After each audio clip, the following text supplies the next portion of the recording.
Hey guys, it's Jason, the Cranky Coder. If any of you know me, you know that my favorite holiday and my family's is definitely, by far, Halloween. A few years ago, I made this guy. It's one of my first Arduino projects. It was a simple servo motor attached to a Halloween skull, a couple of light sensors, and it just turned and watched you as you walked by. It was fun for the kids until it started turning in the middle of the night and nobody knew why. That was a little weird. So now it's been a couple of years and I've been doing Arduino projects pretty regularly, so I decided to do another Halloween project. So I decided to create my creepy pumpkin patch. This was a little bigger than just the single skull and a single motor. This was 8 servo motors, 8 platforms, and 4 switches. I started this build trying to figure out how I was going to be able to turn 8 full-size pumpkins without breaking the bank.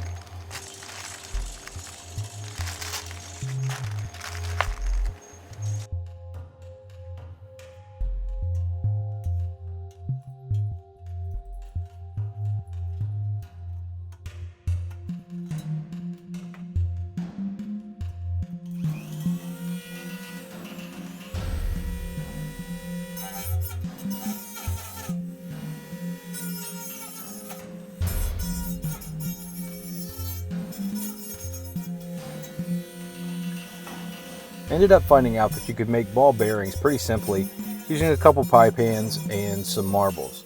This ended up working out better than I expected because I was able to get these little ball bearings to turn with a significant amount of weight on them.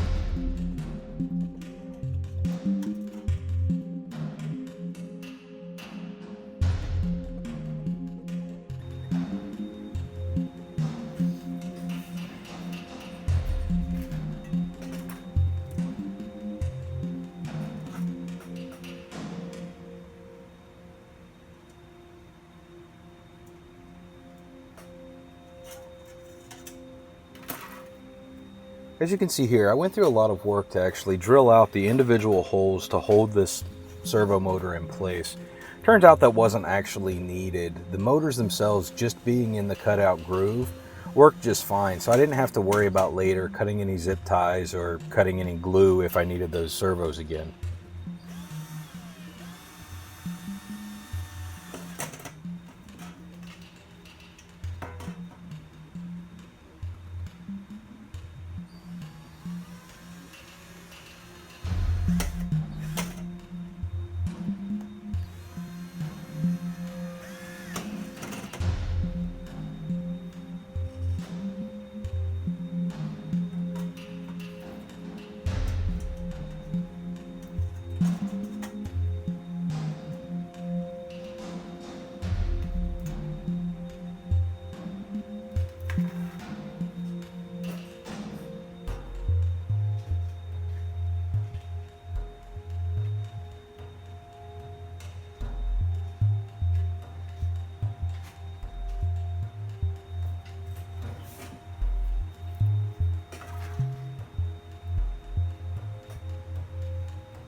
Here I am putting the first pie pan together to see if this thing will actually turn and work as a ball bearing. The little lights flickering below my hands here were just to simulate a candle flicker. I debated on whether or not I was going to put my own LEDs inside the candles, but I ended up going with some dollar store candlelight flicker bulbs. It seemed to work just fine and nobody could tell the difference.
Here you can see I actually threw a little bin that had a whole bunch of nuts and bolts in it, including a couple of batteries that I pulled out of a Harbor Freight drill.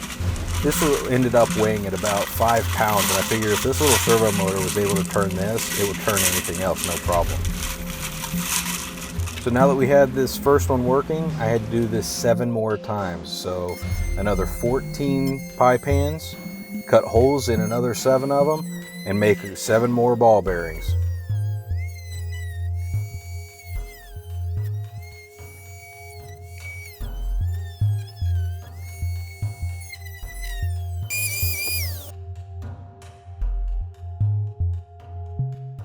This is my control board. I used an Arduino Mega here. I didn't need to, it's just what I had laying around.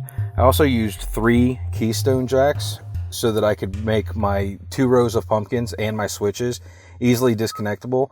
You don't have to use that. You could have just run these directly to the Arduino, but this made it a little easier for me to move it about. I also went with an external power supply. The motors, after about 4 or 5, you started running into problems where it was pulling a little too much power, and I ended up burning out a couple of motors because they weren't getting enough voltage. The power supply I used for this was a 5 volt 10 amp. Turns out I ended up having to use a USB external battery pack for the Arduino itself because the 5 volt power supply wasn't enough voltage for the Mega. Apparently the Mega needs about 6 volts to power correctly, so I ended up having to use a second power supply. You can see here that I actually split out my Keystones, one specifically for the switches, one for the left side of the pumpkins, and one for the right side. I took 2 pair of wires from each of the Keystone jacks. One pair was acting as the 5 volt rail and one pair was acting as ground for the motors. Hey Pumpkin!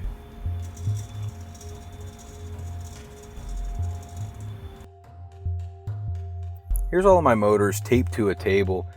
A little bit of blue painter's tape worked great here because I was able to tape each one of them down and then do full testing, put marks on them, put the notes on it. Worked out great. Because of the footprint for this project, I ended up having to take over the back room, which is normally my wife's craft room, but I needed the floor space to be able to set these up. I took each one of the pie pans with the motor attached and just hot glued a couple of blocks of wood underneath on both sides of the motor to elevate the whole thing up, but to also give the motor clearance. As you can see for the switches, I ended up having to use a lot of cardboard. I cut this into some large pads. Each pad was large enough that a child would have to make a fairly decent effort to step over. I did this to make sure that as the kid was walking by, that the likelihood of them tripping the switch was going to be pretty high, so that as they walked by, each of the 4 switches would all get stepped on. I took these large pads and covered them in tin foil on one side for all 8 pads. Then I took some more cardboard, cut into small strips, laid it in between the two pads. I ended up having to later add another strip of cardboard through the middle. Since I didn't use any adhesive on the back of the tinfoil before I put it on, it was causing a little bit of drooping, and the switches were actually triggering without anybody stepping on it. But a little more cardboard right through the center kept everything from touching until someone actually stood on it. Once you have all of the pads built, you need to connect a wire to each side of the pads to the tinfoil. I ended up having to use some duct tape for this. I looked at a couple of other options of being able to solder to it. Did not work out well for me. I think if I were to do this again, I would use something like clothespins or some sort of a clamp that would actually pressure push the wires against the tinfoil. One of my cameras does infrared, so I figured I'd go ahead and take a little bit of infrared video so that you could see the pads actually laying down on the ground and the pumpkins actually elevated on their blocks. It doesn't look nearly as good as the final, just because you can't see all of the workings. And with the pumpkins actually lit up and they're turning in the dark, it looks really good.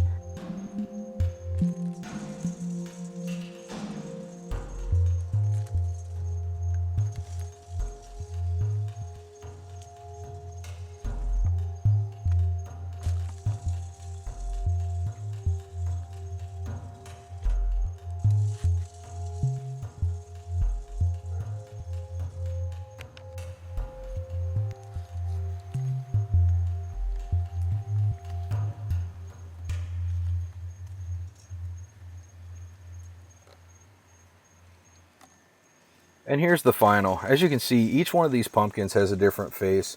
We ended up going with fake pumpkins, even though the original plan was to do real pumpkins. We had a whole bunch of fake pumpkins laying around, so we just cut these out, and over the years we've just started collecting these things.